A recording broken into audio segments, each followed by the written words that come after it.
नमस्कार मित्रों, समाचार हरदम न्यूज़ में आपका हार्दिक स्वागत है। मैं हूं ओम प्रकाश पांडे। मित्रों, आज हम चर्चा करेंगे इजराइल और हमास के युद्ध के बीच पिस रहे गाजा पट्टी के उन आम नागरिकों के विषय में, उन फिलिस्तीनी नागरिकों के विषय में जो बेगुनाह हैं और इस युद्ध की मार झेल रहे हैं। मित्रों, उसके साथ साथ हम चर्चा करेंगे कि भारत के प्रधानमंत्री नरेंद्र मोदी ने आखिर क्या स्टैंड लिया है, वे इस युद्ध में वे किसके साथ खड़े हैं। इजराइल के साथ, हमास के आतंकवादियों के साथ, इजराइल या गाजा पट्टी के नागरिकों के साथ। आज इसी विषय पर हम चर्चा करेंगे।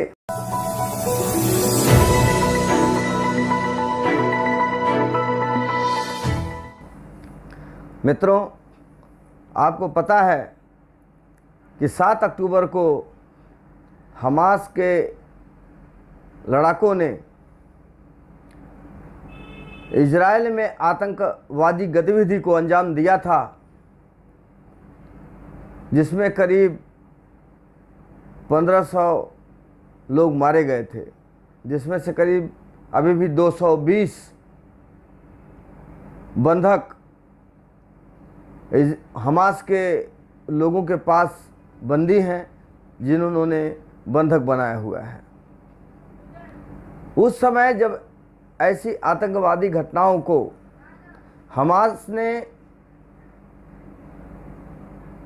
जब ये घटनाएं कारित की थीं, उस समय भारत के प्रधानमंत्री नरेंद्र मोदी ने इजराइल का सहयोग किया था और इस घटना की भर्त्सना की थी। इसके बाद से भारत के मुल्ला मौलवी और अपने आप को मुस्लिम मतदारों का या मुस्लिम संप्रदाय का ठेकेदार बताने वाले नेता मोदी को कोसने में जुट गए थे। सभी लोग अपने अपने तरह से प्रदर्शन करके, तकरीर करके, सोशल मीडिया के माध्यम से, फतवे जारी करके किसी न किसी तरह से मुस्लिम समुदाय को भड़काने का काम कर रहे थे और मुस्लिम समुदाय में प्रधानमंत्री नरेंद्र मोदी के विषय में गलत सलत तस्वीर पेश कर रहे थे और उनके बारे में गलत सलत बयानबाजी भी कर रहे थे। उनका कहना था कि प्रधानमंत्री नरेंद्र मोदी यहूदियों का साथ दे रहे हैं, जुल्मी का साथ दे रहे हैं, जो लोगों को मार रहा है, पीट रहा है, बच्चों का, बुजुर्गों का, सबका हत्यारा है, उसका साथ नरेंद्र मोदी दे रहे हैं। मित्रों, नरेंद्र मोदी ने उस समय वही किया जो मानवता का तकाजा था। उस समय हमास के आतंकवादियों ने इजराइल में घुसकर निरपराध लोगों पर गोलियां चलाईं, उनके गले रेत दिए, उन्हें बंधक बनाया और अपने साथ लेकर गए। इस आतंकवादी घटना में कम से कम 1500 लोगों की जान चली गई। वे लोग कौन थे? उनके ऊपर हमला करने वाले क्या जुल्मी नहीं थे? उनको मृत्यु की नींद सुनाने वाले क्या कोई हमदर्द थे? कौन थे वो लोग? क्या उन लोगों का सहयोग किया जाना चाहिए था? प्रधानमंत्री नरेंद्र मोदी ने मानवता का सहयोग किया और मानवता के नाते जो पीड़ित था इजराइल, जिसके ऊपर हमास के आतंकवादियों ने हमला किया था, उस हमले की उन्होंने निंदा की और इजराइल जिसके ऊपर हमला हुआ था उसको पीड़ित बताया और उसके साथ खड़े रहने की इस दुखद घड़ी में उन्होंने बात की। इसके बाद से ही सारे लोग हाय तौबा मचाना शुरू कर दिए, छातियां पीटना शुरू कर दिए। ये सब घटना घट रही है कहाँ? इजराइल में, फिलिस्तीन में, गाजा पट्टी में। लेकिन ये लोग यहाँ पर हाय तौबा मचा रहे हैं हिंदुस्तान में, भारत में। इनके यहाँ हाय तौबा मचाने से वहाँ क्या होने वाला है? क्या परिस्थितियाँ बदलने वाली हैं? मोदी जो कह रहे हैं एक राष्ट्र के नेता के तौर पर कह रहे हैं, एक राष्ट्र के प्रधानमंत्री के तौर पर कह रहे हैं, लेकिन ये जो लोग हैं जो तकरीरें कर करके मुसलमान समुदाय को भड़काने का काम कर रहे हैं, मुस्लिम समुदाय में जहर भरने का काम कर रहे हैं, ये क्या कर रहे हैं? ये तो वहाँ पर कोई उनका भला नहीं कर रहे हैं, बल्कि अपने समाज को ही तोड़ने पर और भड़काने पर लगे हुए हैं, जिससे भारत को ही नुकसान होने वाला है।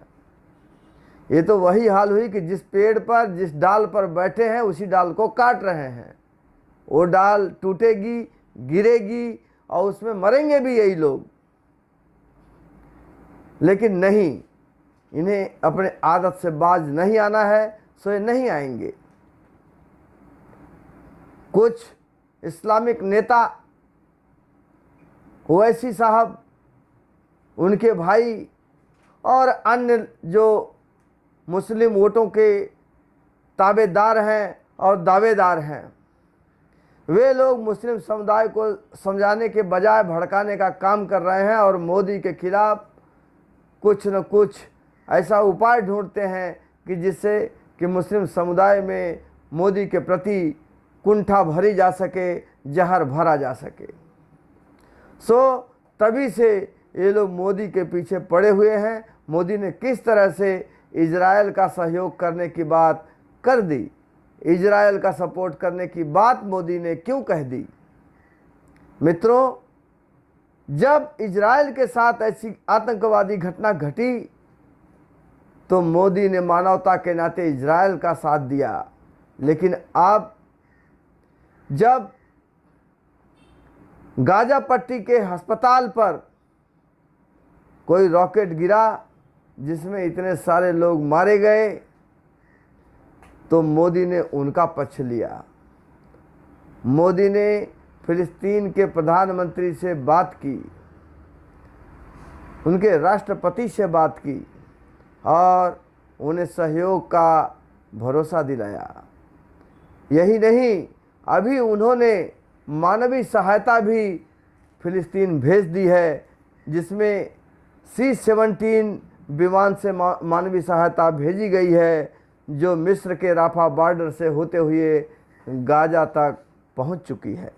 मित्रों, इस मानवीय सहायता में 32 टन आपदा सामग्री है, जिसमें 6.5 टन सिर्फ दवाइयां हैं, ऑपरेशन करने की टूल्स हैं। इसके अलावा बहुत सारे खाद्य पदार्थ हैं, पानी को प्यूरिफायर करने वाला टैबलेट है, लोगों को रहने के लिए टेंट है, अन्य भी अति आवश्यक सामान, स्वच्छता से जुड़ी सामान, बहुत सारे सामानों को लेकर एक C-17 विमान गाजा में पहुंच चुका है। और जब ये मानवीय सहायता भारत के द्वारा, प्रधानमंत्री नरेंद्र मोदी के द्वारा फिलिस्तीन के लोगों के लिए भेजी जा रही है, तब इन सारे लोगों का मुंह बंद हो गया। हम इन्हें निष्पक्ष तब कहते कि यदि इन्हें लग रहा था कि मोदी ने गलत किया इजराइल का साथ देकर, इन्हें फिलिस्तीन का साथ देना चाहिए था, तो इन्होंने विरोध किया। लेकिन आज जब मोदी जी फिलिस्तीन का साथ दे रहे हैं, मानवता के नाते उन्हें सहयोग भेज रहे हैं, तो क्या इन लोगों ने मोदी की सराहना की? नहीं की। अब इन लोगों की ज़ुबान बंद है। अब ये लोग मोदी के शान में कोई कसीदे नहीं गढ़ रहे हैं। इन्हें बस मौका चाहिए कि मोदी को बदनाम करें। इन्हें बस मौका चाहिए कि मोदी के विरुद्ध लोगों में जहर भरें। वास्तव में तो इन लोगों के अंदर ही जहर भरा हुआ है। मोदी के विषय में इन लोगों के अंदर कुंठा इस कदर तक घेरी हुई है कि ये लोग मोदी को हमेशा कोसते रहते हैं, उनके विषय में कुछ अच्छा सोच ही नहीं सकते। इसीलिए आवाम को, जनता को भी ये लोग भड़काने का काम करते हैं, जबकि मोदी जी हमेशा मानवता के नाते मानवता का साथ देते हैं। मोदी जी ने लाल किले से भी पूरे दुनिया को अपना परिवार बताया था, वसुधैव कुटुंबकम की बात की थी। उन्होंने कहा था कि ये पूरा विश्व ही हमारा परिवार है। हम उस सनातनी को मानने वाले हैं, हम उस सनातन के लोग हैं जो पूरे विश्व को अपना परिवार समझते हैं। तो फिर उसमें किसी भी जाति धर्म के लोग हों, किसी भी संप्रदाय के लोग हों, किसी भी देश के लोग हों, क्या फ़र्क पड़ता है? सभी लोग हमारे अपने हैं, सभी लोग हमें प्रिय हैं। हम मानवता के नाते जिनके साथ गलत होता है उनके साथ खड़े होते हैं, और जो गलत करता है उसके विरोध में खड़े होते हैं। ये दमदारी का काम है, ये कायरों का काम नहीं है। ये निष्पक्ष लोगों का काम नहीं है।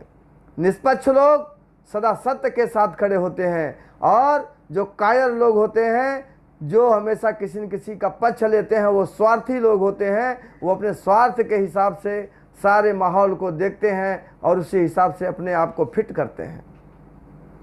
मोदी अच्छाई को अच्छा और बुराई को बुरा कहने वाला व्यक्ति है, और वो इसी तरह से काम करते हैं। दोस्तों, नरेंद्र मोदी ने तुर्की, जो कि भारत के विरोध में पाकिस्तान के साथ खड़ा रहने वाला देश था, उसके यहाँ जब आपदा आई तो मोदी ने कोई देर नहीं की वहाँ पर सहायता भिजवाने के लिए, जबकि वो भी एक इस्लामिक कंट्री है। अगर आज इन लोगों को लग रहा है कि मोदी ने मुसलमान के विरोध के नाते इजराइल का सहयोग किया, तो जब तुर्की को इन्होंने एक इस्लामिक कंट्री को सहयोग किया था तो इन्होंने क्या इस बात को कहा कि मोदी मुसलमानों का सहयोग भी करते हैं? यही नहीं, जब श्रीलंका में खाने के लाले पड़ गए, जब उनका कोई मदद करने वाला नहीं था, उस समय मदद मोदी ने, भारत ने यहाँ से पहुँचाई, और आज वहाँ पर अमन चैन की लोग ज़िंदगी जी रहे हैं। मित्रों, जहाँ कहीं भी पूरे दुनिया में जब कोई कष्ट और परेशानी आती है तो मोदी वहाँ पर मसीहा बन के खड़े नज़र आते हैं। भारत सबके बीच में शांति का मसीहा बनकर खड़ा हो जाता है और लोगों की मदद करता है। यह बात कुछ लोगों को रास नहीं आती, और हिंदुस्तान के जो विपक्षी दल के नेता हैं, इनको तो बस अपने फ़ायदे से मतलब है, सिर्फ वोट बैंक से मतलब है। इनको देश से लेना देना कुछ नहीं, बाकी लोगों से, मानवता से, इंसानियत से लेना देना कुछ नहीं। इनकी मानवता मर चुकी है, बस इन्हें सिर्फ राजनीति दिखती है। हर चीज़ में राजनीति ही उन्हें दिखाई पड़ती है। ये लोग अपने स्वार्थ के लिए जीते हैं, अपने स्वार्थ के लिए ही लोगों से व्यवहार रखते हैं, अपने स्वार्थ से ही लोगों के लिए प्रेम दर्शाते हैं। जबकि मोदी लोगों के सहयोग में खड़ा रहने वाला व्यक्ति है, भारत का सच्चा प्रतिनिधि है, ईश्वर की सच्ची संतान है, जो सारे लोगों पर एक तरह से, एक दृष्टि से, समदृष्टि से देखता है, लोगों का सहयोग और लोगों के लिए अच्छा कार्य करता है। मित्रों, आपको क्या लगता है? आप हमें कमेंट के माध्यम से ज़रूर बताएं। वीडियो को लाइक करें, शेयर करें और चैनल को सब्सक्राइब भी करें। धन्यवाद। भारत माता की जय। वंदे मातरम।